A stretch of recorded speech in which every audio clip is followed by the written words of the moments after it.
Hi, everybody. It's episode 471 of PodQuest. Woo! It's Wednesday, August 23rd, 2023. I am Chris. With me is Walnut. I'm trying my best.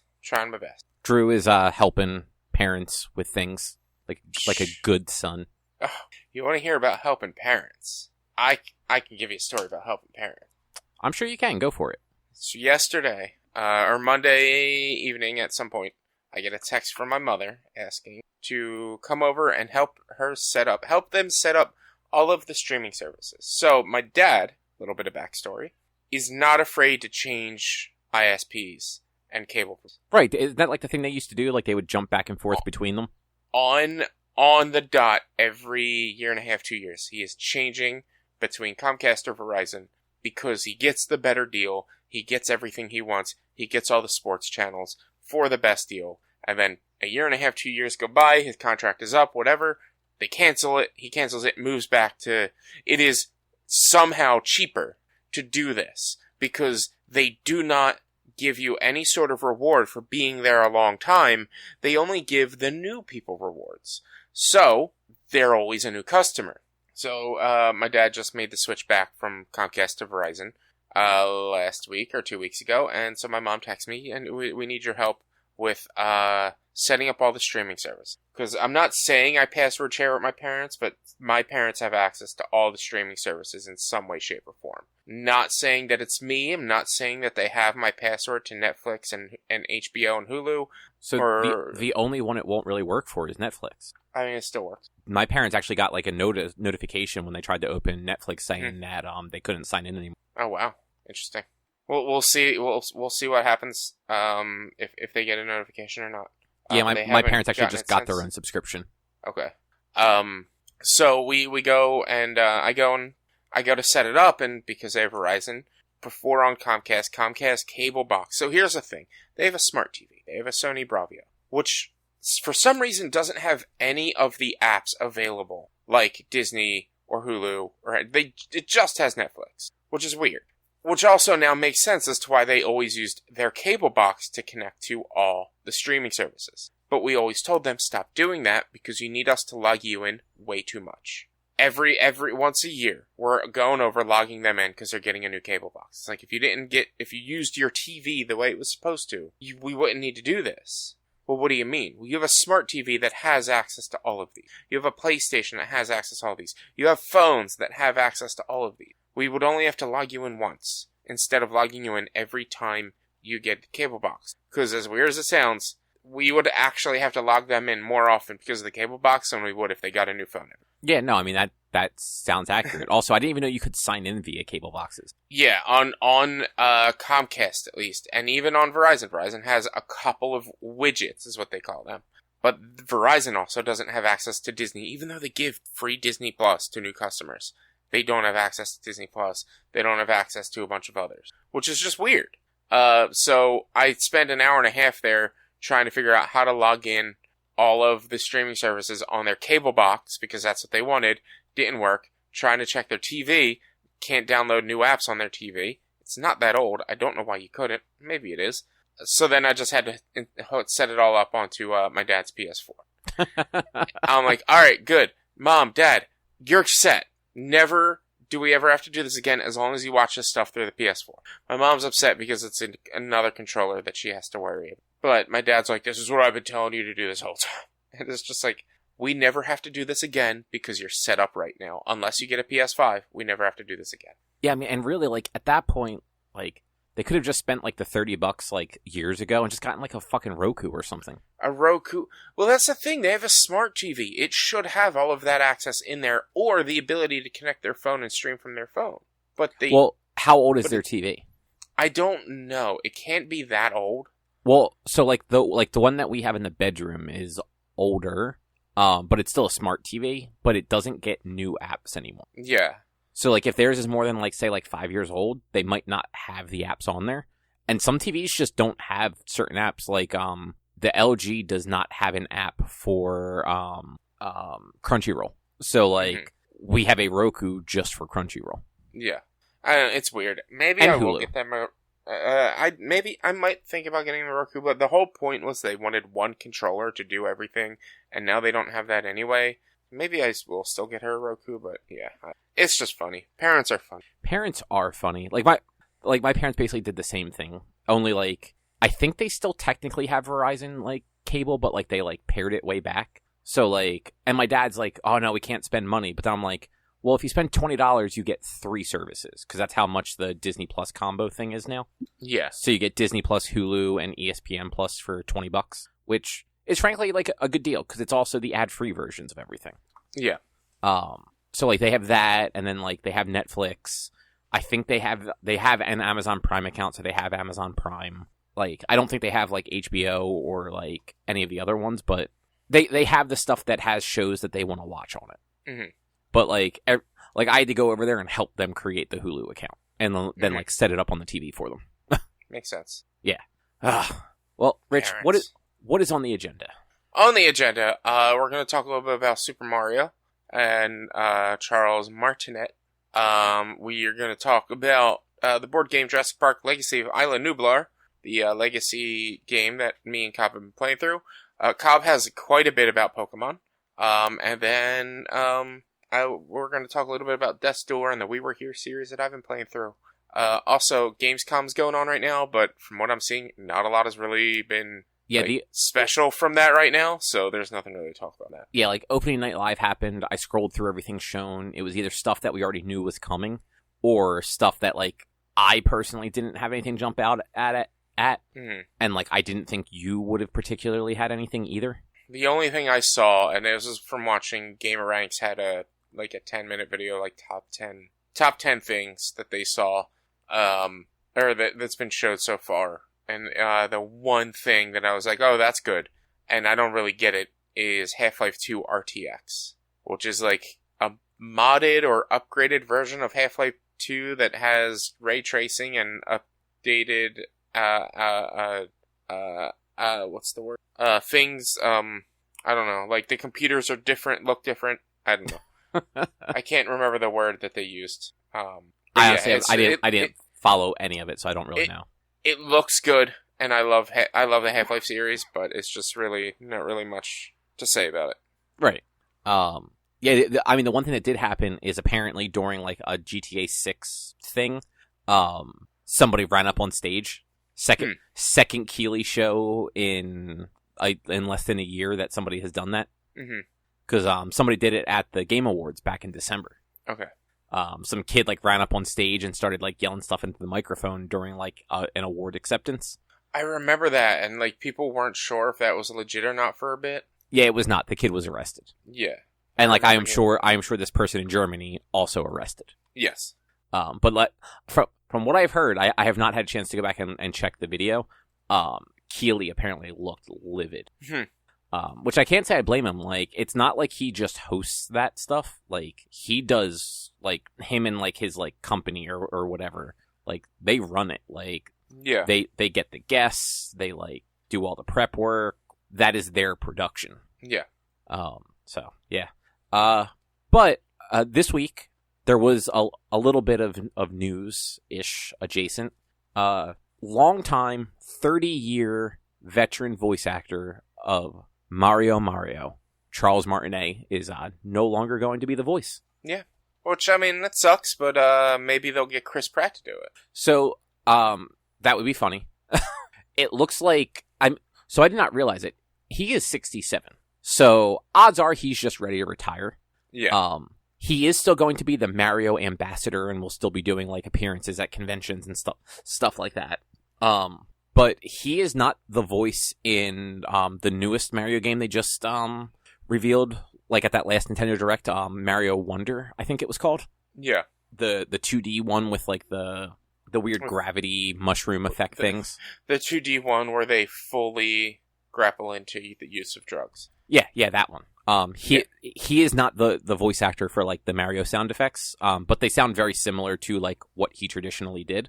So they're not drastically changing how Mario sounds. It's just going to be somebody else doing the voice. Yeah. But I was looking. So he has been doing Mario since 1990. So it's either 92 or 94. His Wikipedia says 94, but the game says it released in 92. And it does not show like a different release date for other regions.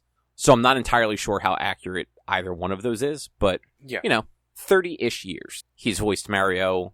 Well, Mario, Luigi, Wario, Waluigi, and I think he also does, like, Toad and some other, like, miscellaneous characters.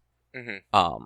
But he's also, like, done voice acting at a bunch of other stuff. Over the last decade, it's basically just been Mario games. But, like, he actually, in the most recent Dragon Ball movie, Dragon Ball Superhero, he was the voice of the antagonist. Really? Yeah. Nice. Yeah.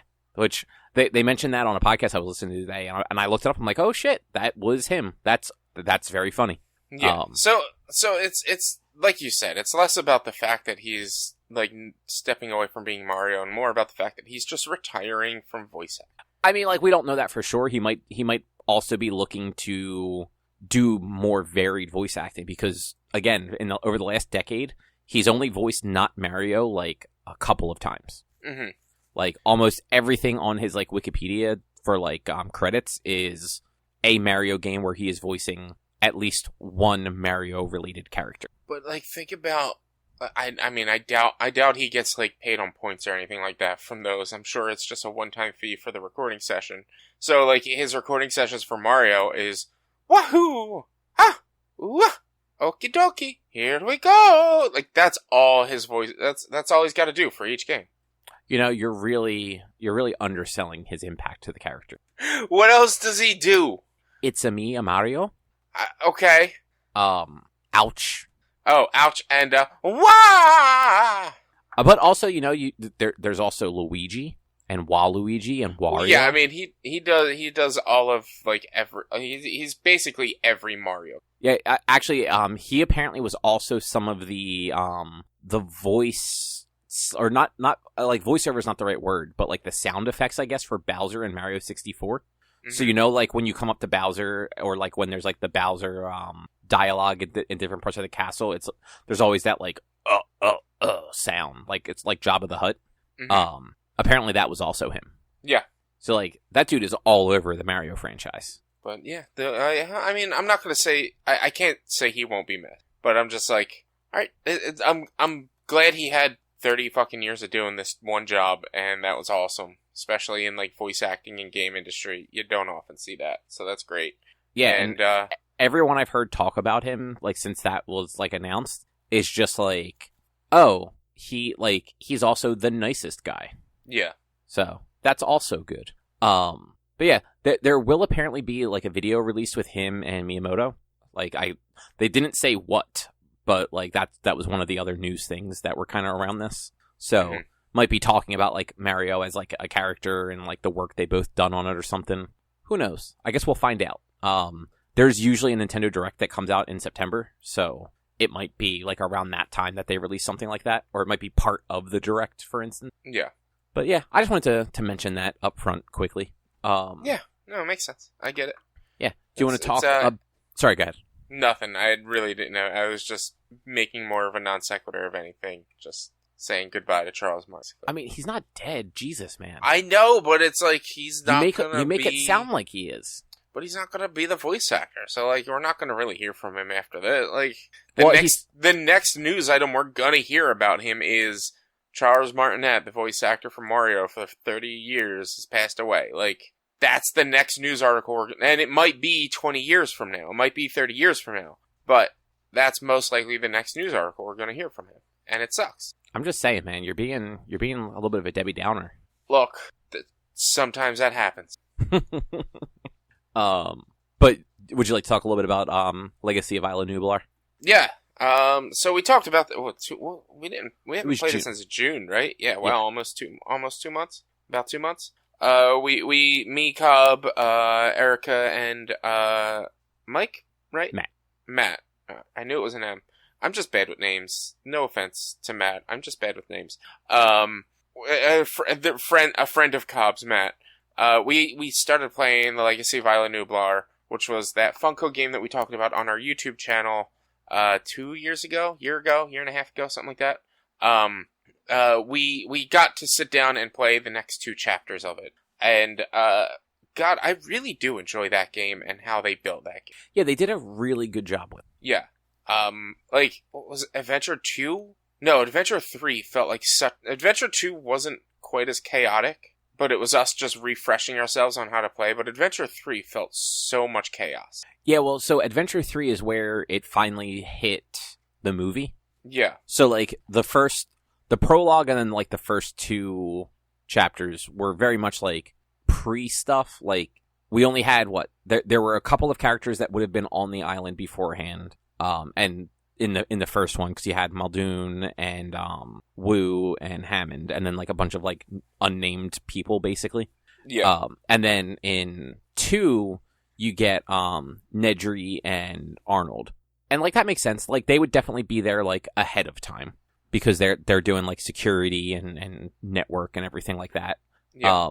But then 3 is where Sattler, Malcolm, and Grant finally come in. And then you also have the Lex and Tim side of the adventure. Yeah.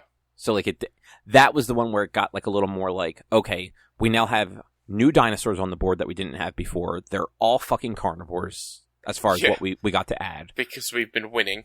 Yeah, and then we also had the stipulation of somebody had to be Grant, Sattler, or Malcolm. Like, one of those 3 had to be used.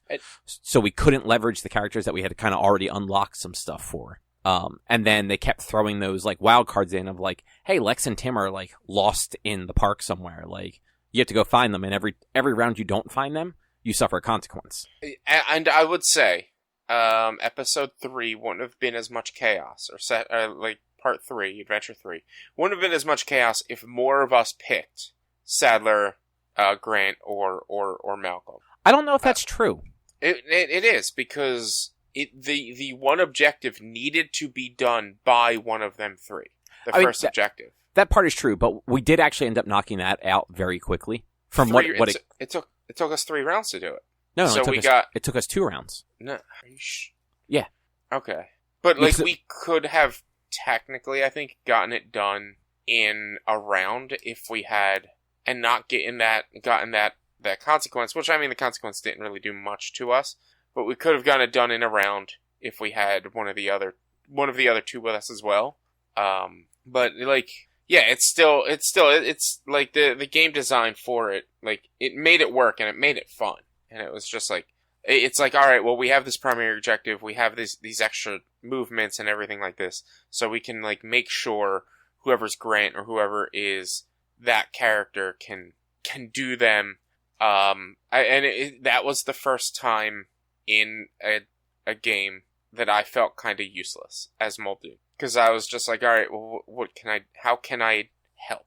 And at that point, helping is doing field research where you can, and, like, hurting the dinosaurs so that we can preserve them as much as possible. Yeah, and that was. I wish I had the herd gun, because that would have made a little bit of that a lot easier.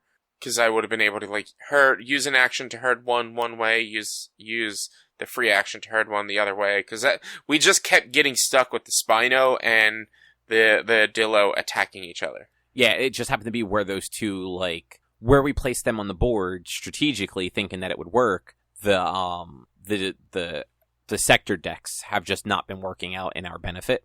Yeah. And then I wasn't able to, like, I wanted to do field research pretty much every round.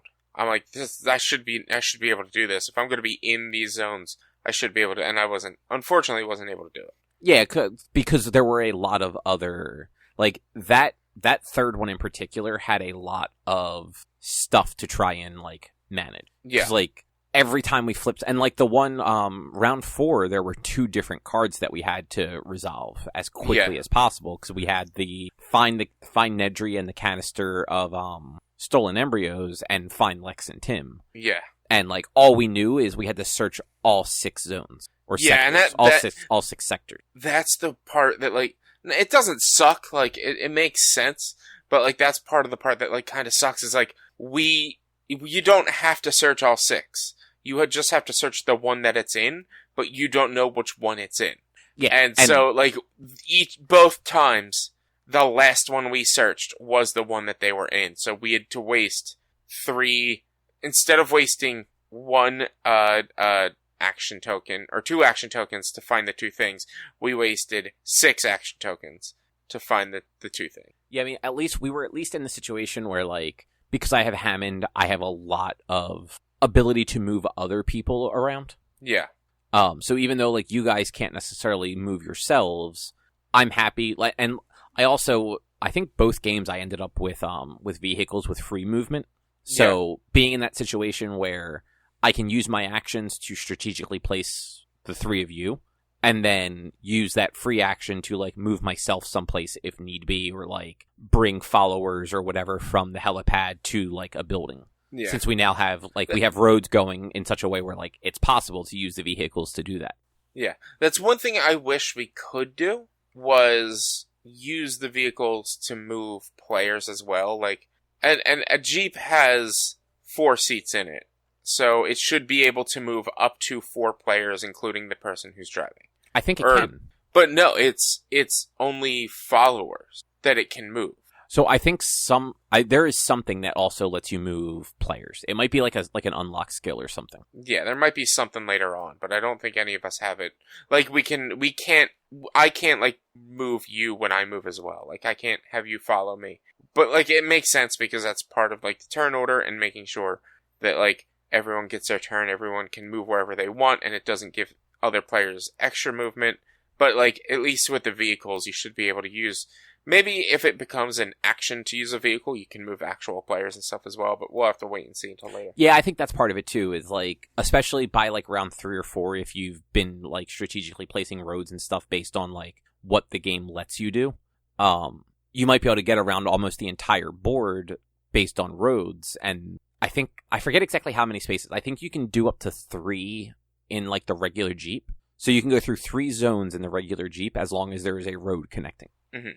So, like, to get from zone 1, it's not zone 1, but, like, the helipad zone to, like, where we have the visitor center. Like, yeah, that's only 3 zones away. Like, we have the roads there. We can easily do that. Yeah. Like, how we have our board set up works very well for, like, a lot of the objectives we needed, especially since right now all of our locations and POIs are connected by roads. So it's like, all right, this is good. This works. Yeah, I think the only thing that we sort of, I guess, like, the only thing that I regret is the locations of the new carnivores. Just because we put them so close together that, like, we're just always going to have, like, a weird herding issue with them.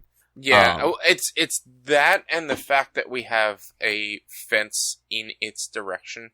In one of its directions, and it's not the one that's separate. So, like, the issue is we have the Dilophosaur, who is on the very west part of the board, but also can't move east without hitting something. So, like, if he does have to move east, he gets stuck there, and so that's like an extra turn or 2 before, like, if the next round he goes south and then east and whatnot, it just makes it a little bit more difficult. But, like, yeah, other than that, it's like, yeah, I wish we did have them a little bit more separated, but at the same time, they're as separated as they can be. With, like, the only other place to put maybe the Dillo would be up where the Triceratops are, but that's still kind of right next to the Raptors. It's just not adjacent to it. There's definitely not, like, a lot of other options. Yeah. It's just, like, I kind of, like, in retrospect, wish that, like, we had, like, come up with a better solution for them, just because of how often they keep ending up either next to each other or on top of each other.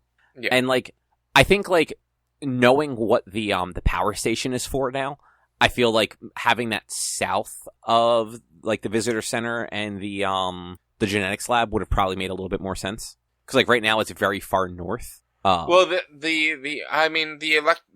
right now where it is very good because it's right next to the visitor center, and a lot of what we're doing is going back and forth from the visitor center. No, it's north of the genetics lab, so it's like 3 zones away from the visitor center. No, the genetics lab is north. Yeah.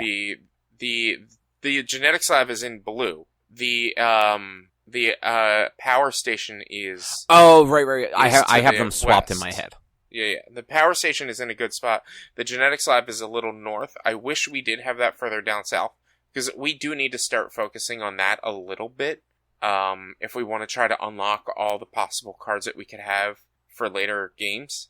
Yeah, so right now, like, we have all of the movement stuff unlocked from the visitor center. Mm-hmm. So, like, yeah, unlocking some of the item sets from the genetics lab would be super helpful. Yeah. I was actually my client today was the client that I'm at with Matt. Like it is his company. Well, not his company, but like it's where he works. So we were talking a little bit about it, and we were both thinking like we're probably only getting carnivores because we keep winning. Like had we lost, we probably would have opened up those herbivore boxes. Yeah.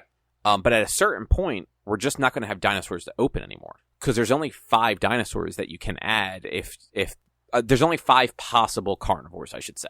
Because you have I'm sure maybe if we win again and like there's no more carnivores, it might tell us to open a different one. Like at that point, it's open either a carnivore or if you don't have any more. Like I'm sure maybe later on in the later books it explains like if you don't have any more carnivores, open this. Or you're right, maybe it's just all right, don't open anything else. Yeah, 'cause, I mean the instructions and stuff do say that you may not open all of those boxes. Yeah. But I'm figuring like we have there's 3 carnivores, we have opened 2 of them. Then there's 3 herbivores that we haven't opened at all yet and may never open. Yeah. And then there's the 2 Woo creations, which are almost certainly carnivores. It's the Indominus and whatever that other one was. Yeah. But there's also we still have another 9 more scenarios to play through. Exactly. So we're probably going to lose one.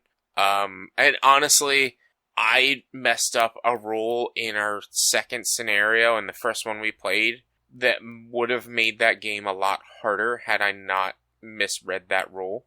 Which one? So the card said anytime you're in the territory, I think it says anytime you're in the territory of anytime you're in a carnivore's territory, and I took that as anytime I'm in the same zone as a carnivore, and not anytime I'm in the starting zone as a carnivore. And that was I get an action token back. So like and I brought attention to that to you guys afterwards. Like, oh, I completely misunderstood that rule because that's just what I thought, and it wasn't clarified to me until like we were partway into playing scenario 3, where I was like, oh shit, I misunderstood that then.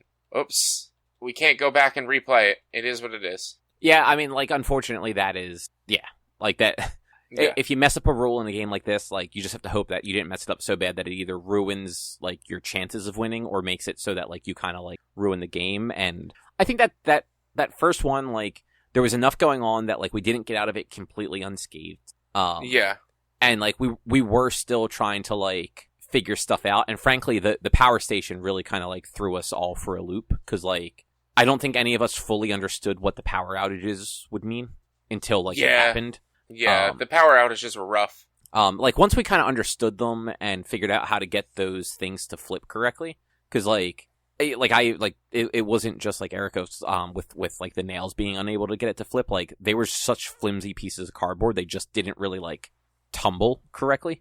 Yeah, I wish I did something better with those. Like had like a little token or something like that to flip. Yeah, I'm honestly considering doing trying to find some sort of like dino based token that we can use for next time, because that mini game kind of that is the first mini game where I'm like, all right, this sucks. Yeah, like it's not a bad mini game. Random. I mean it's not. It's just it's not bad. It's just of the 3 so far, it's the worst. Yeah, and like it's kind of like doing that for real. Like, you know, when you're pumping a thing like that, like sometimes like you get a bad pump and like it shorts it or whatever. Yeah. So, but it was like, if you get 3 shorts, then it's like, all right, well, you got to restart all of it. And I'm like, all right, well, I mean, it makes sense, but that sucks. And the thing that I don't like about it is it takes 2 actions in order, at least 2 actions in order to do that scenario. Because you have to pump it first and then you have to kick it. Yeah, I mean, that is true. And that is unfortunately just like, that is the sort of chance, I guess. Not the chance, I can't think of the word I'm looking for, actually. The gamble. Well, the gamble, but also, like, that is just a hurdle in the game. Like that is there to make the game harder. Because, like, without that, then, like, every round we would probably be finishing both of the buildings and getting, like, the item cards. So, like, this makes it a little harder. We're like, okay, well, we have to kind of pick and choose what we want to try for. And, like, what's most important. it definitely forces you to prioritize your actual, like, prioritize the main game over prioritizing the mini games, because they're bonus things. They're deck building. That's all they are. Yeah, I guess that is. Yeah, they really are just deck building. But yeah, so the other thing though that we were kind of like theorizing. So Adventure 3 was at least part of the first movie. It's not the full first movie, in my opinion, at least. Like, I feel like it has to go a little bit further than that. So I feel like Adventure 4 might be like the ends of like the initial Jurassic Park. And if it kind of stays like that, it could do like a 2-ish per movie. Because if I remember correctly, when we originally saw this, they had not included Dominion in it because that hadn't released yet. Yeah, they didn't have any of the information for Dominion, so they couldn't have added that. So it was up to Fallen Kingdom. Fallen Kingdom. I see. That's the thing. This first scenario was half of Jurassic Park 1, but usually in these games it has you determine whether you won or lost and how the rule sets play in subsequent games. If we had lost, we would definitely be going through the second half of Jurassic Park. Yeah, because like Nedry would have been dead, whereas in this one he's not. Yeah, so in this one it might be different. It might we might still start with the power out and we have to kick the power, but we might not have to. Like, I don't know how the folder is going to play out for the next game. Exactly. Like there's definitely going to be changes, but like more to the point, the thing we were thinking is if every 2 packets is sort of like the premise of a movie, like that's where we get like the characters from that movie and whatnot. And whatnot.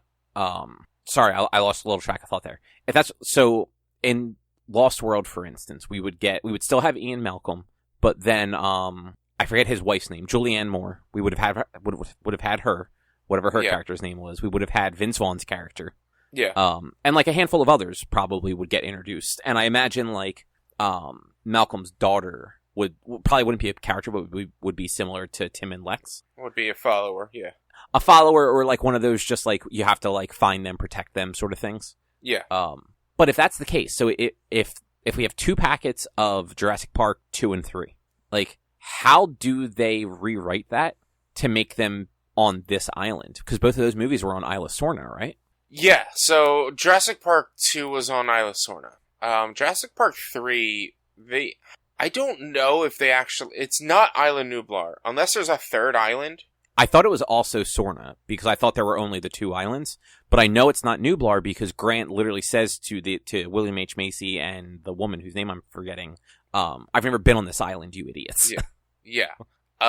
So it might, like, but it, like, and obviously that this is more an issue with, storyboarding and location scouting.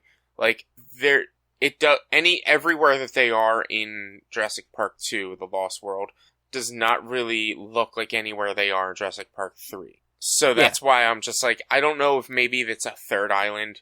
I also don't know if Jurassic Park 3 is an original story based off of... It is an original story if it's based off of a book. Jurassic Park 3 is not. Lost World was the last Jurassic Park book that Crichton wrote, and he didn't even want to write that. Like, he was kind of pushed to write it by his publishers because of the movies. Yeah, so honestly, most likely Jurassic Park 3, it might just be on it might be on a third island. I'm not sure, though. I'm actually trying to look. So Isla Sorna, Oh, apparently there are 5 islands in the general area of Isla Nublar and Sorna and everything. Interesting. Right, according to Quora, 2 and 3 are on Sorna. Okay, so they were both on Sorna. Yeah. That's what I thought. Like, I knew 2 definitely was, and all I knew was 3 wasn't on Nublar. Yeah. So, yeah. I am curious, like, how, if at all, they kind of factor that into it, because we were told that the game kind of follows the general plot, like, not necessarily plot, but, like, the general timeline of the first 5 movies. It's possible that they're in their folder is a thing that is like a mat that you put on top of the Game Boy. But yeah, that's a good question, because But it's also like we've already at this point gone opposite of the story. So maybe it might still be Jurassic Park 2 The Law. They might have just like readjusted, or might have just given some of their own storyline based on these. Instead of moving the islands, they kept it on Isla Nublar just to make it easier. Otherwise, they would need a whole new map.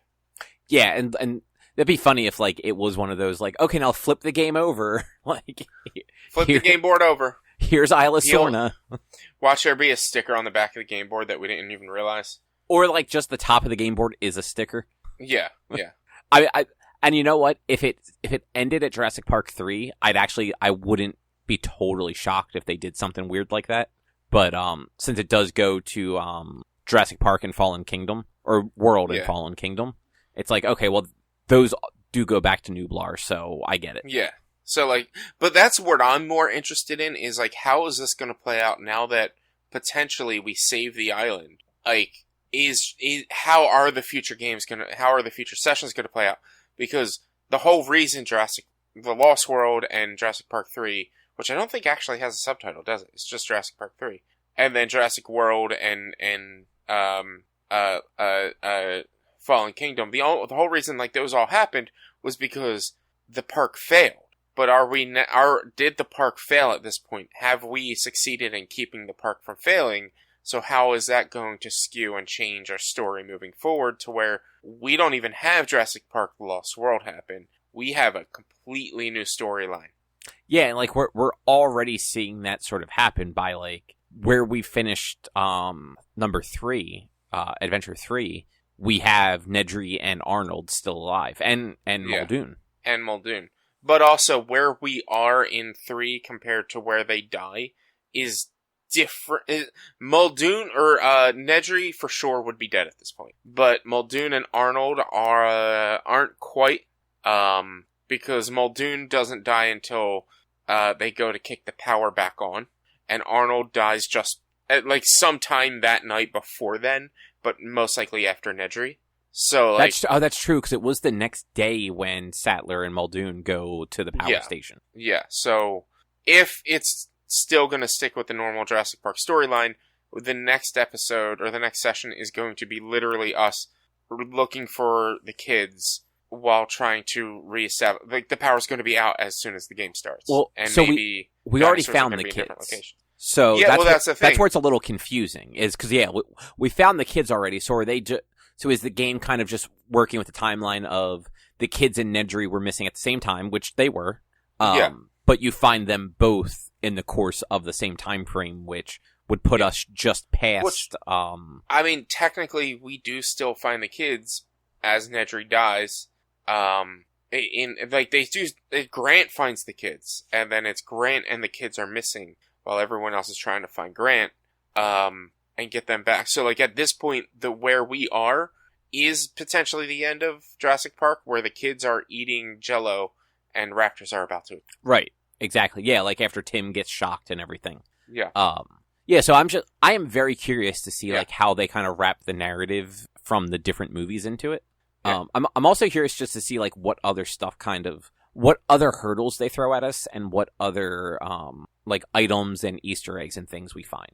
Look, I'm excited. As soon as you guys want to play it again, I'm down to play it again. And honestly, once we're done this, if we want to keep this legacy board game group going, I'm down with more legacy board game groups. Like I said, I have Dragon's Fire, which is the D&D legacy deck builder game that I've gotten to play a few times, but never really gotten beyond the initial scenario because it's really fucking hard. But it's also, I love the game. It's super fun and cool. We also have Pandemic Legacy. Yeah, you have Pandemic and things like that. So we might need to make this a group that meets more often, is all I'm saying. Yeah, I mean, I know Matt loves this stuff, so... Yeah, we might have to meet more often. Just saying. Yeah. We might have to pick a day that's not just a random, or not just a Friday or Saturday. Might have to start doing like a Tuesday or a Wednesday or a Thursday to play. No, I know that's going to be a little bit too difficult. Yeah, especially because he lives out in PA. Yeah. Man, like, he lives in Upper Darby out near, like, the Tower Theater. Stupid PA. So, like, it's not a terrible drive, but, like, weeknight, like, driving into Jersey, like, that would be a bad time. And working at a school, it's just, you'd have to be back. Yeah. But yeah, I have thoroughly enjoyed this. Yeah. like, I've never actually played the Legacy games before. Like I said, we have Pandemic, but it was never a game that we broke out because, kind of like you said with the one that you were just talking about, like, you need to find people that are willing to, like, commit to it. Yeah. And that can be hard sometimes. Yeah. But I guess, would you like to move on? What's all this Pokemon stuff you want to talk about? All right. A or B? Let's just go with both. A. Let's go with A. Okay. So, I got back to Pokemon, like to playing it. So it's Scarlet and Violet? Oh, no, absolutely not. Soul Silver. Okay. Why would I play Scarlet and Violet? That game was fucking boring. Because you haven't beaten it yet? Yeah, but what's left in that game, really? There's a whole new DLC where they're making a big deal about the fact that you can capture starter Pokemon in the wild now. But, like... You know Sinistea, right? The little teacup Pokemon. The one that can be a forgery? That evolves into Poltegeist. They have a new T-type Pokemon that has nothing to do with Sinistea and Poltegeist, but it is another fucking ghost-type Pokemon inside a T-fucking jar. I'm all for that. I can't remember its name. At this point, you can't be mad, because after 1,000 Pokemon, you're gonna run out of ideas and rehash them. They've already rehashed them with Electric Mouse, like, so many fucking times. Of course, they're gonna rehash that with T-Ghosts. But I was just like, oh my god, are you kidding me? Like, they're really giving us a new... And they made sure on Facebook to say, this has nothing to do with Sinistea and is completely different.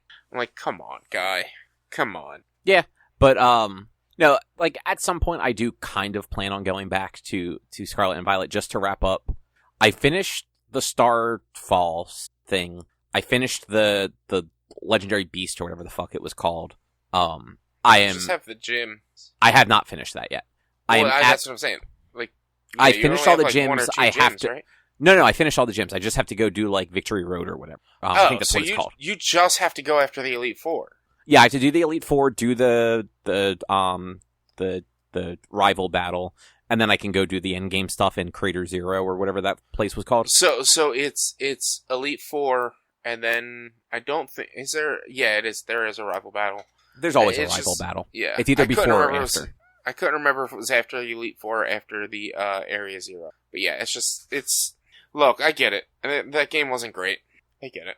Yeah, and like it's not that it wasn't bad per se. It's just there was nothing to like really grab me. Like it would if they hadn't done Arceus, I think it'd be different. Yeah.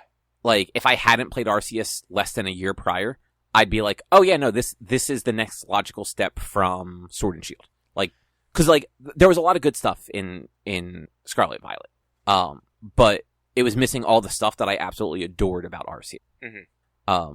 But yeah, so I started playing Soul Silver on the DS. Well, I'm playing it on my 3DS XL, but it's the DS game. Nice. Yeah, I forgot that game actually kind of hard. Like I'm so used to playing like these modern Pokemon games that like you basically have to try to lose. Like unless you actually set yourself up with like handicaps, basically you can't lose. Well, that's kind of where like Nuzlocke started. Basically, it's just like, all right, well, these games are too easy, so let's make them harder by killing our Pokemon when they die. Yeah, like I had to. So like I purposely picked Cyndaquil as my starter. Both I adore Cyndaquil. He's a great little guy. But also, the fire starter is always, at least in those early games, was always the harder one to start with because so few things in early game are weak against it, and it is weak against so much. And by so much, I mean water. So I just, last night I finished the second gym. So I'm like 4 or 5 hours in. The first gym actually took me several tries because I was slightly under-leveled, and it's a bird. At the gym, it's a bird gym. So, like, I had literally nothing that had an advantage against it. And it was just, they had a fucking Pidgeotto that just kept hitting me with sand attacks and then hitting me with, like Peck and stuff like that. Or Gust, not Peck. And was just destroying my team. Cause it was like a level, like, 13 to 15, and my strongest was the Cyndaquil at level 10. So, like, I was under-leveled for it, but, like, again, I am so used to, like, the last couple of generations where it's like, oh yeah, no, like I have to actively try to have a bad team to lose. Like I have to stay under-leveled or the game's too easy. And also like the last decade of Pokemon, everyone gets experience at the same time. Yeah. Even at this point, like, so this would be between gens 4 and 5 is when this came out. So this is still technically the Diamond, Pearl, Platinum generation. It did not yet, at least I have not played the Diamond, Pearl ones in so long, I don't remember if they did this, but Soul Silver doesn't do like, you don't get experience when you catch a Pokemon, you don't get experience when, your whole team doesn't get experience when you battle. Yeah.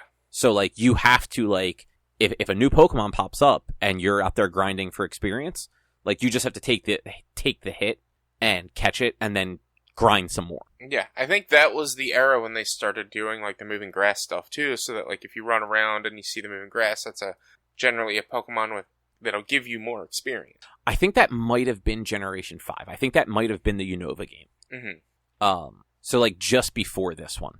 But, like, I like these old ones. Like, I like that it's actually a challenge, and while I'm not totally into the grinding that you have to do in the early game, like, I'm not opposed to it. Like, It doesn't take that long. Like, it's been it has been a decade since, or 13 years, I should say. It's been 13 years since I played these. Because when I actually loaded up my Soul Silver copy initially, I loaded into my original game and checked the date. My last playtime was in 2010. Mm-hmm. So, like, it's been a very long time. And I did not know this because it's been so long. Pokemon games don't let you fucking save over them. Did you remember that? What do you mean?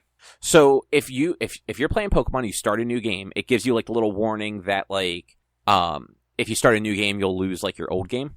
I did not read the entire dialogue because I'm just like, okay, yes, I know I can only have one save. Like, whatever. You cannot save the game at all if you start a new game. You have to actually delete your save first. I did not know that. Yeah, so I played for about 40 minutes and went to save, and the game's just like, oh, you can't save. Like, there's already save data on this cartridge. You have to go hit control. It's like start, select, up and A or something like that, and erase your save first. I'm like, cool, so I have to redo all of this. That fucking sucks. But I did it because I'm like, well, I want to play this, so I'm just going to go back and redo this 40 minutes. I'll just do it a little bit quicker. I was, like, doing the thing where, like, early game, you kind of, like, go around, talk to everybody, look for everything, because it's been so long. I'm like, no, fuck it. I talked to them already. No one gave me anything. I'm just going to I'm going to speed to this guy, speed back, and then be on my way. Makes sense. But, like, I got the strange egg early in the game, and I forgot that turned into, like, I should have just put 2 and 2 together. That would be a Togepi. But, like, it hatched into a Togepi. I'm like, oh, right. And then, like, I got Togepi a little bit of experience, and I'm like, oh, right, Togepi is, like, super squishy. Like, the littlest attack just fucking wrecks it. But it's also very powerful with special attack. Yeah. Like, I was, like, 3 levels lower than things using its extra sensory, and it was, like, taking down half health. I'm like, okay. Yeah, I mean, Togepi dies from a sand attack. Like, that's a non-damaging attack, and Togepi will die from it. That's how we. I mean, you're not wrong. So, the second gym is the bug gym. And so there's a lot of poison attack, like poison pin and stuff like that. Mm-hmm. Every time Togepi got hit, it got poisoned. Mm-hmm. Every time. One hit did 2 points of damage, poisoned it. And then the hurt by poison did more damage than the initial hit did. Damn. Yeah. It was very funny. But, like, anytime that extra sensory hit, it fucking wrecked them. And I threw a metronome in a couple of times, and while that attack, I don't know if you ever used that one, it's basically, it just does a random attack. So, like, one time it fucking threw out a Dragon Rage and just obliterated the thing I was fighting. Mm-hmm. But another time it did, like, Sweet Kiss, which doesn't do jack shit. Like, it like, charms a Pokemon of, like, the opposite gender or something like that. Yeah. So I'm like, okay, cool. So this did absolutely nothing, but the one before that just one hit KO'd somebody. That was a little bit stronger than the Togepi was. I'm like, man, I forgot how wild Metronome. Greatest, worst ability in the world. Yeah. But I'm at that point now where, like, all my Pokemon are a little bit stronger, so I can do a little bit more. I don't have, like, my final team yet. Like, I have a full team of 6, but, like, a lot of them are just kind of, like, there because I needed those extra people in the party for just, like, situations. Mm-hmm. Like, if I need to swap out to somebody, or I need, like if a Geodude right now, I'm like, you can take a beating and you're okay. So, like, I'm going to keep you in my party, and when I need to heal everybody, I'm going to throw you out, let you do your thing while I heal everybody. But I'm hoping I need to get a fire type and a grass type and a water type. I'm sorry, I don't need a fire type. I need a grass type and a water type for sure. I have the sheep, the Mareep for the electricity, but I probably won't keep that. Like, you can get, after that first gym, you can get through the game without necessarily needing an electric type, and I don't dislike the Mareep, but I don't need it. I do want a Marill. I just like Marill. It's a cool little guy. Marill Peekaboo is the best. Yeah, he's just neat. Yeah. But I'm hoping that some of the, I don't remember if some of the unlockable stuff that this game had was like tied to like mystery gifts or events or something. Because this Soul Silver, maybe Crystal. I think Soul Silver might have been the first time that the US could like legitimately get Celebi in the game. Oh, Chase. There's dogs barking outside. Yeah, I understand. Yeah, because back in like the 99, 2000 when the game was released, you could only get Celebi in Japan. It was tied to the, I don't know if you remember in the anime, Ash got that GS ball, and I don't really remember now. Yeah, so they had the two tied together. So Ash goes to the Orange Island after the Indigo League to pick up a weird Pokeball that another scientist had gotten. Mm-hmm. And that leads to him doing the Orange Island before going back and like showing the Pokeball to Professor Oak, who then asks Ash to deliver it to the Pokeball guy, Kurt, in Johto. And that was like a whole thing in the show. Like, apparently the show was actually going to have Ash bring that to Kurt and have that end up being like an arc of the show that involved Celebi. But instead, I want to say it was the fourth movie ended up being the Celebi movie. So they just nixed that whole storyline and they just never went anywhere with it. But the game tied into that, and you could get a special item in Japan that was the GS ball. And there's like a little shrine in the one forest. And if you take the ball there and put it on the shrine, Celebi comes. But they never did it in the US. So like, while that shrine is there and while the Celebi code is in the game, there was no legal way to get it. You had to use like a Game Shark, or like, there's probably a glitch the same way there was for Mew. But I believe Soul Silver was the first time where they included a way to catch, like, you could do that scenario in Soul Silver and Heart Gold. But I just don't know if the GS ball was like mystery gift specific the way like they'll do sometimes, or if it's just an item that I will eventually get in the game. And I'm gonna be a little bummed if it's like something that was tied to a mystery gift that just doesn't exist anymore. Yeah, I'm sure you can get it even this far out. Well, because like aside from just that, they also added like a little mini storyline that wraps up the Team Rocket stuff. So with that, there's also a scene where I guess you get to see Giovanni interact with the rival from that generation, who turns out to be Giovanni's son, which is why he's like a little shithead. Yeah. And after that, you then battle Giovanni. And this is 3 years later, and he's basically been in exile since he got beat by a child, like 4 times. So, you know, it was like a neat little wrap up to that. So I'm hoping I get to do all that stuff, but we shall see. And then from there, I might go play some of the other Pokemon. I don't 100% know. Cause like, I actually never finished, the Alola games. I kind of fell off of those like midway through. And I have a copy of, I want to say it's the Omega Ruby Alpha Sapphire, or vice versa. I forget which one had Omega, which one had Alpha. But I have a copy of the Ruby version that I never really got into. That like I might go back to, because Gen 3 was that gen that like I just didn't really play. Like, I had it on the GBA, but it just didn't click with me at the time, because I think it came out when I was like a senior or junior in high school. And I went back and finished it, but it was one of those like I just kind of picked up where I left off, and it had been like 5 years. Yeah. You know, like I do. Yeah. Something I can never do. Yeah, so I might, you know, like, probably not quickly, but I might like kind of like go from here to maybe to those, and then maybe I'll do Diamond and Pearl, or revisit like the Gen 5, 6, or 7, so the Black and White, X and Y, or Sun and Moon. Yeah.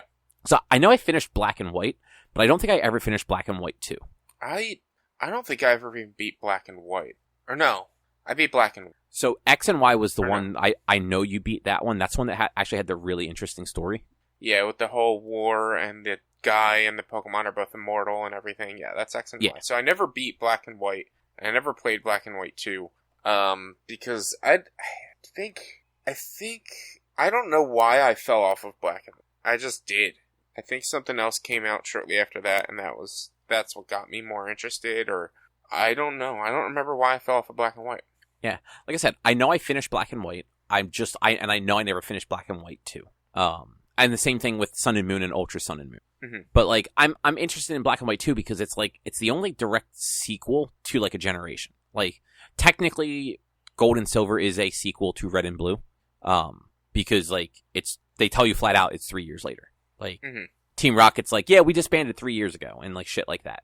And if you play through the entire game, you go back through Kanto, you then get to battle Red in Mount Silver. Yeah. So like, it's a direct sequel in a way that like, you know, future games weren't. But then Black and White 2 is just, I think it's like a year later or something like that, and like, they changed up some of the map stuff, and like, I think even your starting town is like, you start in a different town or something like that. Yeah. So yeah, I'll probably go over to that. But yeah, it is kind of nice going back and playing like the old Pokemon games. It's wild how, like I was saying before, they are more challenging, but they're also like, there's a lot of quality of life stuff that they just had not figured out even by 2010. Because like, you can tell that like things, they added some quality of life to these remakes. Like, they're not just straight like ports of the Game Boy Color games, or even just like up-res versions, because like it is the golden or the Diamond Pearl artwork and everything. But like, you can see like they improved things to these games, but like compared to the more modern Pokemon games, or even like the final generation of like the 3DS ones, like your Suns and Moons, like, it's wild how just not friendly some of the stuff is in these. Oh yeah. Like, I get annoyed by all the tutorializing that it does, like, early on in, like, the new ones. But, like, at least those games they give you fast travel stuff, like, right away. Like, you just have to get to the Pokemon Center and you can travel to it. Yeah. And even, like bikes and the ability to run and stuff are just there. In fucking, Soul Silver and stuff, and maybe in the original. I don't remember the original well enough. You get to the first town, and there is a man who says, "Oh, hey, you look like you're a new trainer." And where in, like, Red and Blue, when that guy offers to teach you how to catch Pokemon, you can just say, no, I'm good. I know how to catch Pokemon. This man's just like, I'm going to show you around this whole little fucking town. And he takes off. And you have to follow him, walking at the slowest fucking pace, because your character moves like a fucking snail. And then when you're done, he finally goes, "Oh, hey, since you slowly walked around this whole town with me, and listened to me explain a bunch of stuff that you already know, here are some running shoes. And then I can move a little bit faster." But, like, I don't have a bike yet. I don't remember when I get the bike, actually. I think it might not be till the next city or the city after that. But, like, I'd very much like a bike. Yeah. I get that. That was always the worst part of the early games, was the slow movement. I'm glad they phased that out right away in these new ones. And just, even though, like, you don't necessarily get like, a bike or a thing to ride immediately, at least knowing that, like, you move quicker. Like, you actually run when you move the analog stick is very nice. Yeah. But yeah, so gonna keep playing Soul Silver for at least the time being. But aside from that, the other Pokemon thing actually has to do with why it was on here last week. I fell down like a weird rabbit hole of like videos and articles about like basically Pokemon lore. Yeah. And this is actually why I started playing it, because I've been watching all these like random videos about it and shit. So I'm just bringing up a Google Keep, because I took some notes on them and like went back and watched a few of them. So first off, did you know that there is a novelization of the original Pokemon games? Is there really? Yeah. It's like Japanese only, but there is. And two things that are in those novels that are fucking wild. Apparently this novel explains why all the police officers are Officer Jennies and all the nurses are Nurse Joys. So basically, like, why basically everyone that works in a like useful field is a female. It's because all of the men are bums, because they're all washed up Pokemon trainers. Because most boys at 10 set out to be Pokemon trainers and can't cut it. Yeah. Which I think is funny. It's great.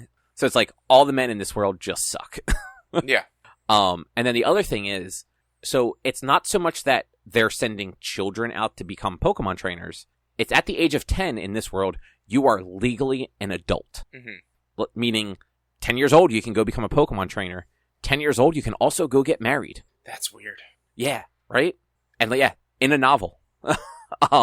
So one of the other ones, so Lugia from the second movie, I should say, that was apparently an anime original Pokemon. First one, like, was not created for the game and then like adapted to the movie.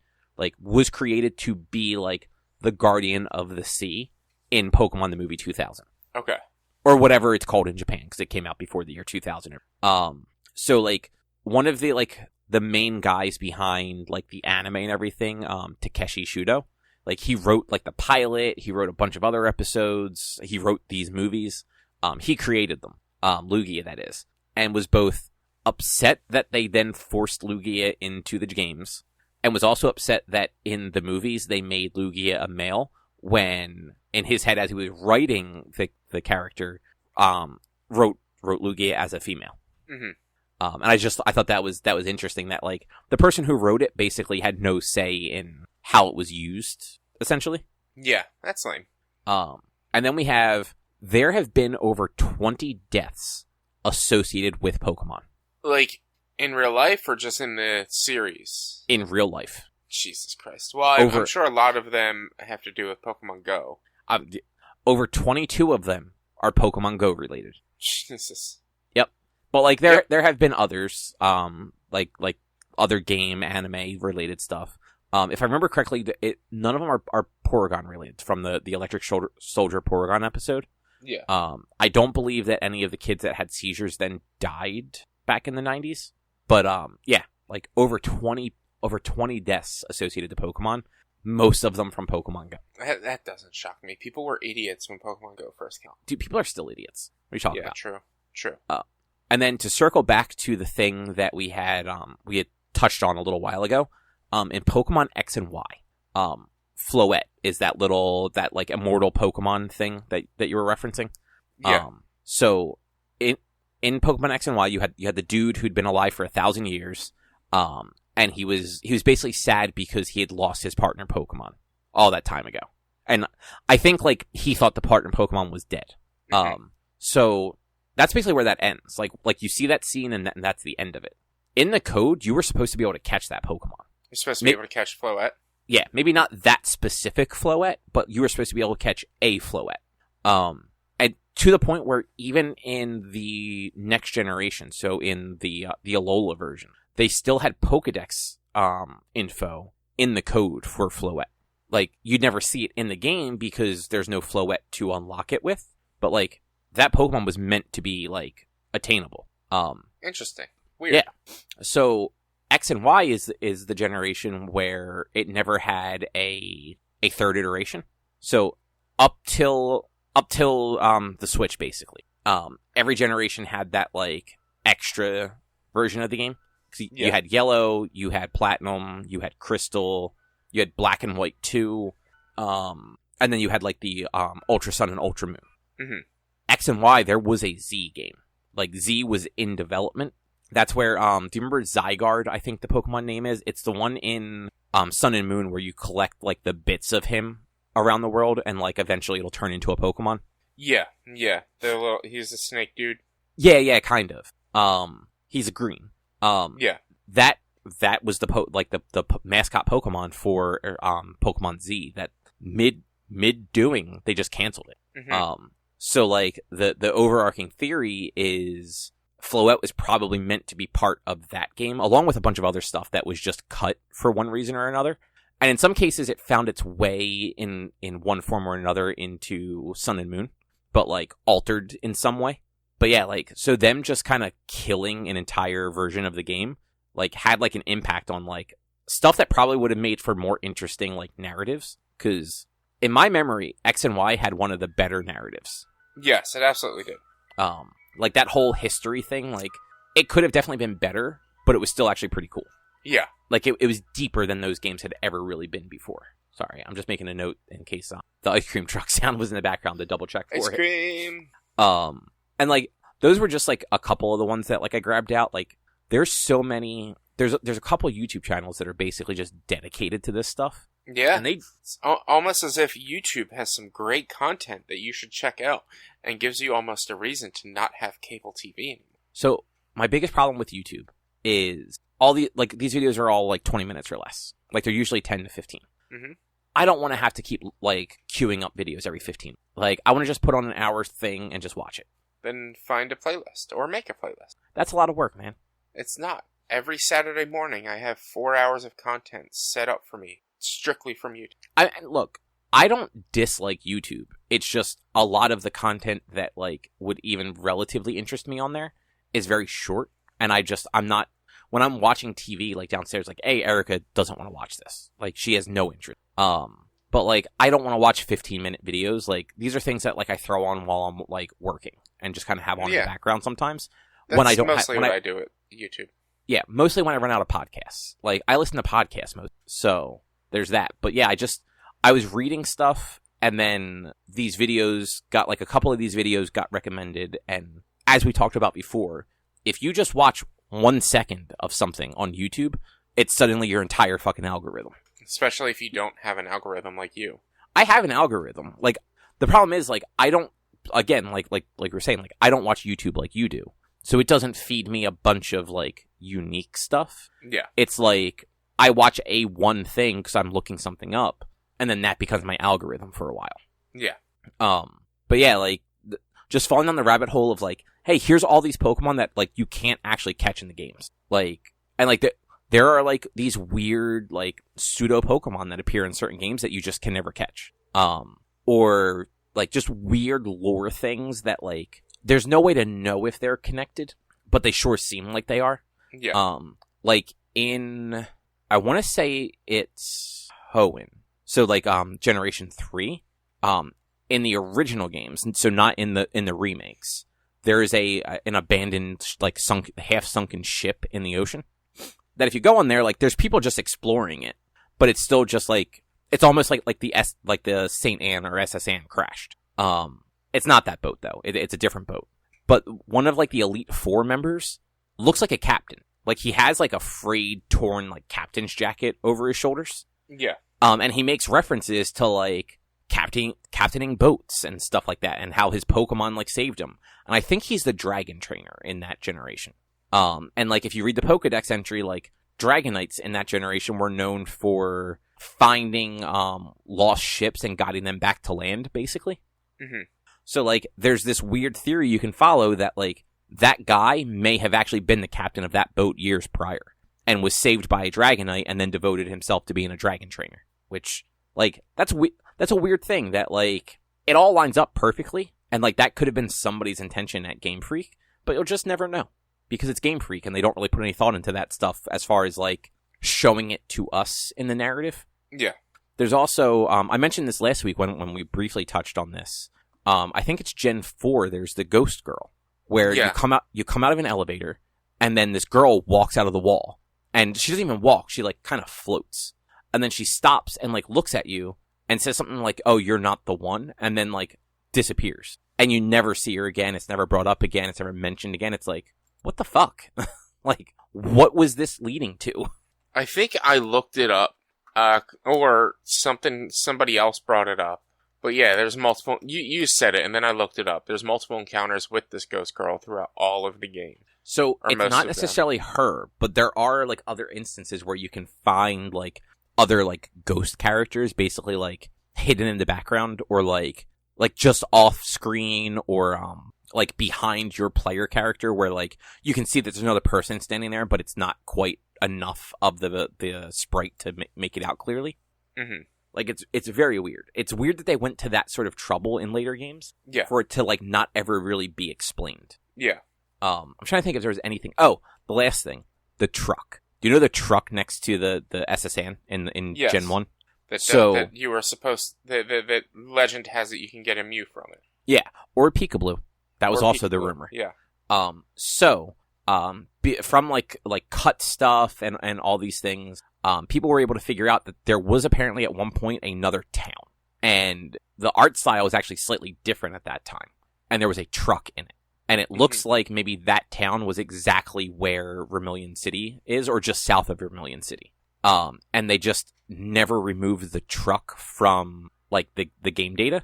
So that's why, like, if you look at that sprite at that screen from the original generation, that truck sprite does not look like it fits there. Like, it's got like a weird white border around it. It's slightly different styled than everything else. Like, it looks odd. Yeah. I'm also pretty sure it's the only automobile you see in that entire game. Probably. I think so.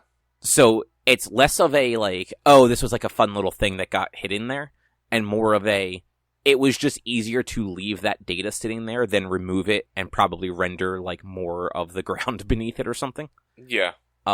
But because that got so much traction, every time there has been a game where you can go back to Kanto and in that area, so Fire Red and Leaf Green, and then the Let's Go games, because I don't think you can do it in the Soul Silver or Heart Gold. I don't think that area is available to you, but because the other two are just remakes of Gen 1, you can go over there, and there is either a truck there or something else that, like, alludes to the truck being there. Yeah. And in some cases, I think, at least in Let's Go, there's actually an item hidden that is, like, a little, like, wink and a nod to Mew. Okay. And, like, I thought that was actually kind of cool. Like, that was a cool, like, Game Freak new people were, like, spreading this rumor, and, like, it got a lot of traction. Mm-hmm. And they've included it in 2 games more than a decade apart. Yeah, that's interesting. That's neat. Yeah. But yeah, that's all. I just wanted to talk about, like, the weird Pokemon stuff for a little bit. Rich, how has Death's Door and We Were Here been? So we're going to talk about We Were Here first, because it's probably going to be the quicker one. If you guys remember, a couple of weeks ago, I talked about this game called We Were Here. It's the first of a series where We Were Here, and then it's 2 Together Forever are the next 3 after We Were Here. Asymmetric, co-op, puzzle games where you have to play with somebody else. The first one, me and my buddy beat within an hour and a half, not even, something like that. Then the second one, We Were Here 2, TOO, took us probably about an hour. That one took us an hour and a half. The first one took us like under an hour. The next one took us about an hour and a half, and then another 45 minutes or so to get all the achievements. We've been working on getting all the achievements. And then yesterday, we actually played through We Were Here together. Played through most of it. We skipped the first chapter because we had played that 2 weeks ago, but he had to leave midway into us playing. These games are super fun. If you like puzzle games, and you have somebody to play a co-op puzzle game with, you'll probably definitely enjoy it. There is, unfortunately, a low return on investment of you play it once, you know the puzzle, then it's not that you can't play it again, but it's going to be less interesting unless you play the opposite end and then try to figure all that out. They're really cool games. They're really fun. We Were Here 2 didn't have the puzzles in We Were Here 2 weren't as hard, but we needed to play through that game 3 times. One time for me, one time as each of the characters for each of us. So that's twice just a normal playthrough. But is that so you both get like the the achievement or whatever? The achievement for that side. So it's like in the first game it was the librarian and the explorer. The second game was the king and the peasant. And then the third game, actually, and We Were Here together, you actually start together for maybe 2.5 chapters, probably about 3 chapters, you are working together in the same space, moving around, and then it gets to a point where you guys separate. And then it's like, all right, you have your one is in the observatory, the other one is in the catacombs or the tower or something. I can't remember what it is. And it was like a really interesting change onto the games because it's like, all right, you formulate this friendship with your buddy, and then you get separated. There's a secret ending in. No, there's no secret ending, but like for us to get all the achievements and We Were Here together, we need to play through the last world 4 times, or the last chapter 4 times. So we need to play through it the first time with him playing as a certain character, the second time with me playing as that side, and then the next 2 times we have to play as the certain side each, but make a different choice at the very end. Because it gives you a choice, either sacrifice yourself or sacrifice your friend. So we need to play through it 4 times to do all of those. Because me playing as the side that I took, where I don't get the choice, I didn't get an achievement at the end of beating the game. he got the achievement for sacrificing himself. I didn't get any sort of achievement for that. So he has two extra achievements over I do right now, because the side that he had more achievements, because that was more of the like the puzzle solver side, whereas I was the one who was more looking around and trying to and like doing the actual puzzles itself. Some of them can be very fucking hard. The second to last puzzle is in We Were Here Together.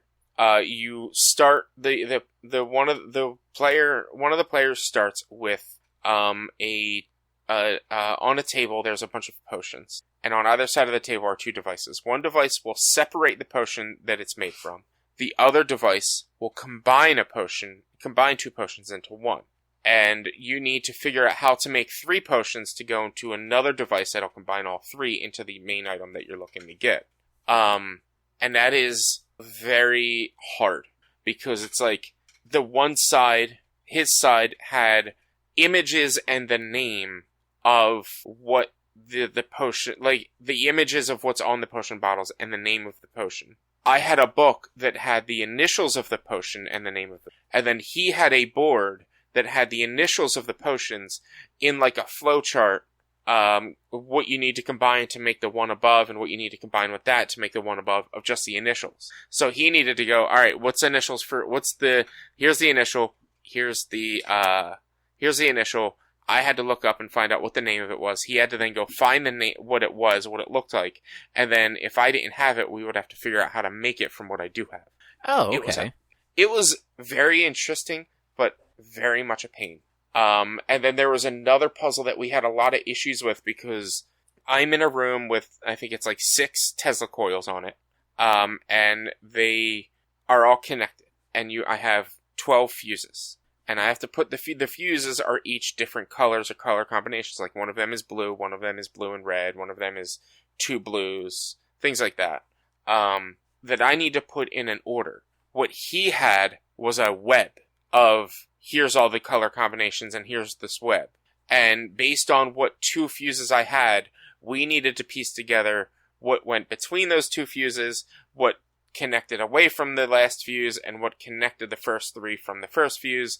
And what he would have is like, all right, I have, say, red and yellow. Connecting to red and yellow are 3 different color combinations. Then I had to look and be like, all right, well, I only have this color combination. So that's probably the one that I need to hit with here. And I'm like, what connects to that? And he's like, connecting to that are these 3 color combinations. And it's just like, I was like, oh my god, it got so difficult. Me and him actually got very frustrated with each other on that one, because it took us 4 tries to get it done. That's the one bad part about like puzzly games when it's like co-op, is it's real easy to get frustrated at the other person. Yeah. Because at one point he was like, he was asking me like, which one, I need you to pick, how many are there? How many pylons are there? How many tentacles are there? I'm like, there's 6. It's like, alright, I need you to start with 1. What is 1? And I'm like, well, yellow and blue is 3. He's like, well, what is 1? I'm like, yellow and blue is 3. 1 and 2 are blank. He's like, but what is 1? I'm like, and I keep telling him, and he's like, I need you just to tell me what 1 is. I'm like, 1 is blank. He's like, 2, blank. 3, yellow and blue. I've told you that. And I think that's finally when he understood, like, okay, this is why I was just trying to say 3 is yellow and blue, because the first 2 don't have anything in them. Right. But it can be very frustrating. You need good communication. There were times where there was no communication. The last puzzle, there was a button in the middle of my room that I did not press because I didn't know what it did, and I was afraid to push it. And then finally I pushed it, and it did a thing, and then it was like, oh, I wish I knew you had a button, because then this puzzle would have made a lot more sense. Because all he had were switches, and the switches would just turn an arrow left or right. And so my button were turning statues. His switches were turning the arrow to figure out which way the statue was turning. And we needed to get the statue to face in a direction based on the way it was looking when he was setting up his arrows. And like, you had to press the button until it was all facing the right way. It was a pain. Some of it got very hard and frustrating. This was definitely the hardest of the 3 so far. But these games are great. We're going to have to play through We Were Here Together again next week, at least one more time. And then we're going to get to We Were Here Forever. It's probably going to take us at least a month to get through We Were Here Forever. But I love these games. They're so good. If you have somebody to play a co-op game with, and maybe you can play them together, and maybe be able to look at each other's screen to save from getting angry. Because I was streaming this, and so what I do is he will stream on Discord his gameplay, and I will stream my gameplay, and I will have his gameplay on a box in the bottom corner, and my gameplay big. And so if I'm just standing there doing nothing, I'll switch to his gameplay so that, like, the viewers can watch his gameplay. And then if we're stuck for a long time and not understanding, I'll start looking at his screen just to be like, oh, you missed this, or you missed that. So it was, in We Were Here Too. Was it We Were Here Too, or was it We Were Here? I can't remember. There was an instance where we had to light candles in a certain order. And so he was like, this doesn't make sense because there's 2 4s, but one of the 4s is crossed off. There's a 4 with a cross and then a 1. And I'm like, I'm not making sense of left and right of what he's trying to say. So he's giving me these combinations, but it's not working. And eventually I look at his screen. I'm like, Tim. It's like, what? And I'm like, go look at that book one more time. It's like, okay. And he looks. I'm like, it's telling you 1, 2, 3, 4, 5, 6. They're hash marks. It's not Roman numerals. And we were at this puzzle for like 20-something minutes. And he was just like, oh my god, I'm an idiot. I didn't even put 2 and 2 together with those. And, like, that probably happens all the time. Yeah. That's like, didn't you play that game with Drew, Operation Tango? Yeah, we played that once. Like, it kind of reminds me of that, like, that asynchronous, like, puzzle-solving sort of deal. Yeah. Those games, they're great, though. If you have somebody play them, they're great. But the other thing I have to talk about is I rolled credits on Death's Door. I still don't know how you thought that was a roguelite. Still don't get it. It is 2 years. Still, you love Zelda games, and you were like, this is a roguelite. I played for an hour 2 years ago. I don't get it. But this is, honestly, Drew would probably love this game, and it gave me a lot of Zelda Link to the Past feels vibes. It had a lot of that. It has a little bit of, like, the bossiness of, like, the Souls style, like, not the necessarily the challenge of them, but just the game is really like boss fight to boss fight. It kind of, yeah. There's a lot of trash mobs. See, there's two complaints about this. They're not even major. They're both pretty minor. Minor complaint number 1 for me is there's no fault to death. If you die, you just reload at the checkpoint. There's no, like, limited amount of deaths. There's no death is stopping you from doing something. There's no have to regain my souls. There is no fault to death. It is just you go back to the checkpoint, and everything you have done up until that point is still done. So the only thing you may have to do, depending on where you are, is re-go through parts of the level.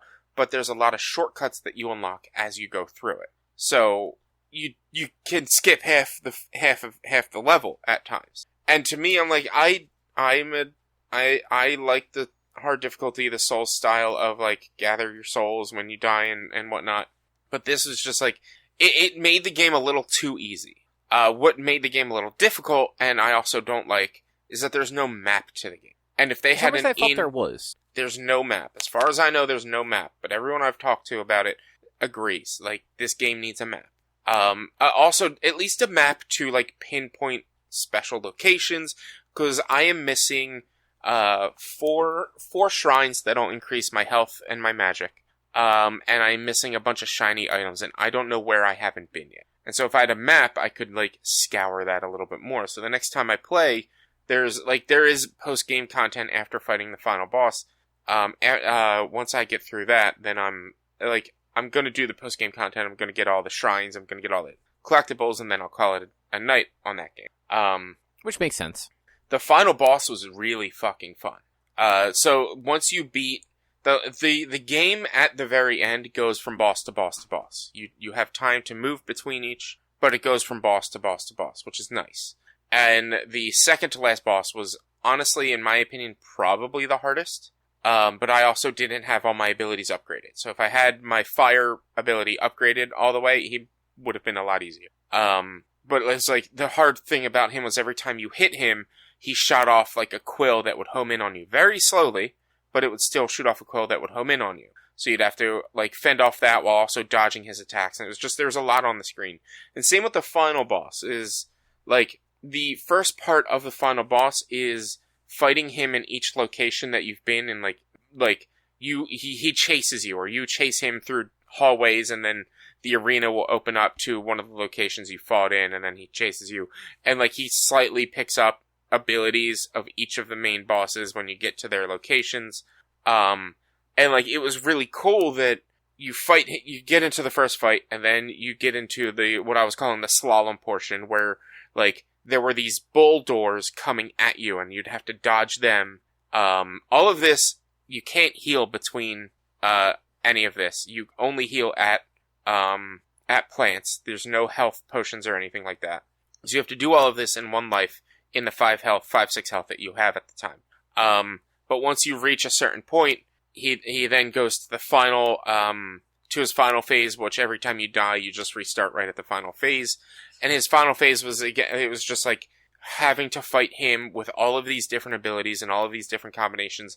And there were times where there's just so much on screen, and it was hard to keep track of. It was hard to keep track of sometimes, but it was just so fun. I was getting frustrated only because it was 1:30 in the morning. And that's it. On a Monday. And I was like, I need to go to bed. And I didn't realize, I saw you mention something about being up late on Discord, and I don't think I put 2 and 2 together. I didn't look to see what game you were talking about. I just saw you say, like, you were up till 1 in the morning or whatnot. So the only reason I kept doing it was, like, I was going to call it, and then I got raided. And I was like, all right, let's go fight this boss. And so I go to fight the boss, and then I get raided again. So I'm like, all right, somebody pops in. I'm like, do you know how much he's like, I've played this game. I'm like, what's next? Is it just a boss? He's like, it's just a boss. I'm like, all right, we'll go to the next boss. We do that, and it's like, all right, here, there's a final boss. I'm like, is it just the boss, or is it a dungeon? He's like, it's just the boss. I'm like, all right, let's just go. If it was a dungeon, I would have caught it, but it's just the boss.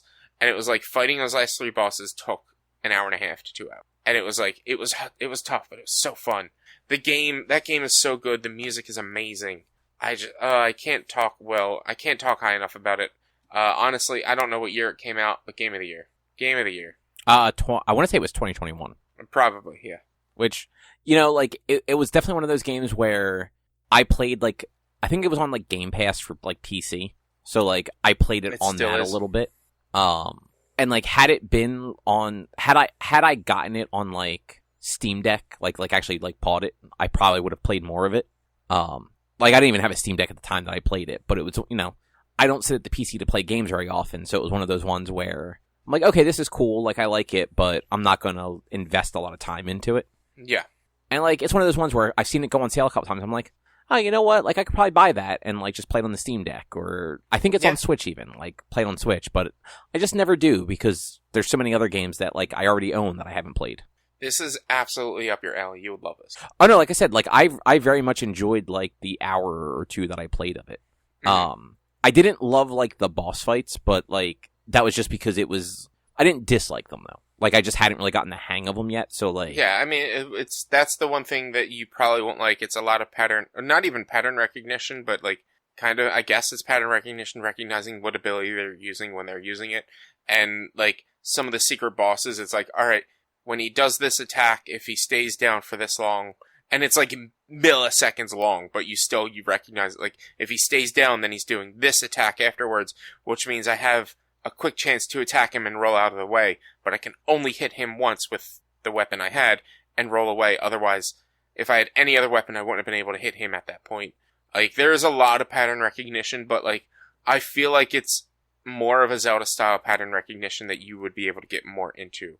Yeah, probably. It's weird. Like, those earlier Zelda games, like the pattern recognition is weird, because it's not like... the combat in, like, Link to the Past is not great. Like... It's very much you just kind of have to get in the right spot and just, like, button mash for the most part. Yeah. And then know when to, like, get the hell out of dodge. Yeah. That game was much more of you need to focus and pay attention to what the boss does, and a lot of, like, dash in, do 1 or 2 slashes, and then, like, dash away and, like, wait for another opening. Mm-hmm. And that is very, like, to me, that is very much like what I always see, like, the Souls games are like when I see people play them. It's very much like you get, like, 1 or 2 slashes, and then you're just kind of dancing around until you can find, like, another opening. Yeah. And I get bored with that. Like, I don't like the dancing around, just waiting for, like, the right series of things to happen.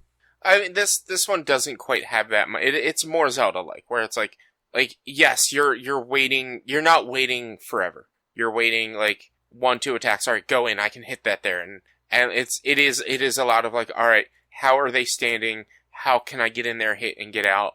Like, and you could even upgrade your dodge to the highest it can be, and then this way you can dodge faster or more often to where you can make it so that you can hit more frequently or between more attacks. That is fair. This game is more of an RPG than Final Fantasy 16. Man, Final Fantasy 16 is the most RPG. Yes. I've never played more RPG than Final Fantasy 16. You know what? You're right. I concede. You're right. I'm glad you finally understand. But yeah, definitely, if you have any way to play Death's Door, everyone, you should definitely play Death's Door. It's nice. Like a lot of people were saying, like, this reminds them of Tunic as well, and it does. If you liked Tunic, you'll like that. I mean, the little bit I played of both, like, I'd say Tunic is far harder too. So if you thought Tunic was a little too much, Death's Door is probably a little more forgiving, or at least like the learning curve is a little less brutal. Yeah. But anything else you wanted to talk about? No, that's about it. All right. Well, that is probably going to be a show then. Next week we will have our final music book club where we're talking about Ocean Avenue, and I forgot to look up the name of the other album from Ludo. Do you remember the name of that album on top of your head? I don't remember at the moment, no. It's like Preparing and Preparations or something like that. I'm looking it up now. I listened to a couple tracks off of that album. I liked it. So, like, there's that. I mean, after seeing all of the bands that were, like, fans of this band also like these, I'm like, okay, like, they are probably going to fall in a category of something that, like, if I don't love it, I'll at least, like, enjoy it. Like, I don't love Yellowcard, but, like, I can at least enjoy their music if, like, that's what I'm listening to. If that makes sense? Yeah. Preparing the Preparation. Okay. There we go. Yeah. So, we'll be talking about those two records next week. And then we'll figure out something else to do. Maybe we'll do a book like Richie suggested. Book, or, you guys can get Crunchyroll and we can watch Shin Godzilla. I have Crunchyroll. I've had it. Exactly. We can watch Shin Godzilla. That sounds like a terrible time. Look, we can talk about anime. Shin Godzilla is not anime. But it is a Japanese movie that doesn't adhere to any sort of contract over here that's being struck. Yeah, but it's not anime. You'll like it. Probably I don't not, think but it's great. I was gonna say but we both know I won't. Shin Godzilla is so good. You know what? I've always heard that, and like as far as like those things go, like that seems to be one that is just very well regarded. I've just come to realize like I don't like kaiju movies. They're not. I don't like them. I mean, fuck. Half the things I don't like about Final Fantasy 16 were the kaiju stuff. Like I just don't like kaiju. Some of my favorite things about 16 was the kaiju shit. And you know what? They went on too fucking long. The two that I did just went on too long. Just wait until you get to fucking Titan, man. I'm done that game already. I'm never going back to it. And then fucking spoiler alert, the Odin fight sucks because you don't do kaiju shit against Odin. It's all you as Clive fighting Odin. That's dumb. Which makes no sense. It's dumb. I hate it. Fucking felt like that sequence felt like they ran out of money. Like, oh god. All right, let's wrap up. All right. But yeah, so book club next week. And then otherwise, if you would like to find more of our content, you can head over to www.one-quest.com. You can also help us out by supporting us at patreon.com/onequest. If you can't support us here with your dollars, though, you can go to your favorite podcast platform like Apple Podcasts, Google Podcasts, Spotify, Stitcher. Actually, no, not Stitcher. That was a slip up. Stitcher's gone. Don't go there. You're not going to find anything.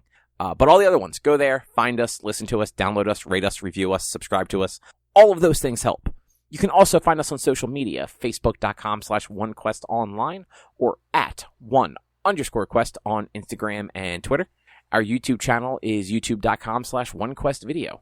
And you can always send us an email to social@one-quest.com. And Rich, what's your streaming? Twitch.tv/me_walnuts, or just find me on YouTube or Kick or wherever you choose for video game streaming Monday, Tuesday, Thursday, and Sunday. Thursdays are Sea of Thieves. Sundays, this Sunday I'm playing Palia, which is that new, like, slice of life farm sim MMO type John that people have been talking about that's in beta. Monday is going to be the ending sequences of Death's Door, and then Tuesday next week is going to be We Were Here Together Part Deuce. And then just whatever else we play. I'm going to be doing Ender Lily's Gladys of the Night starting 2 weeks from now. So just come check me out. Twitch, and everywhere else. Also, my Let's Plays on YouTube. All linked in the description down below, I believe. Cobb is doing that. I don't know. Yeah. All that stuff is at the bottom. Yes. And yeah, with that, we will be back next week with something else to talk about. Thanks for listening. Bye. See yas.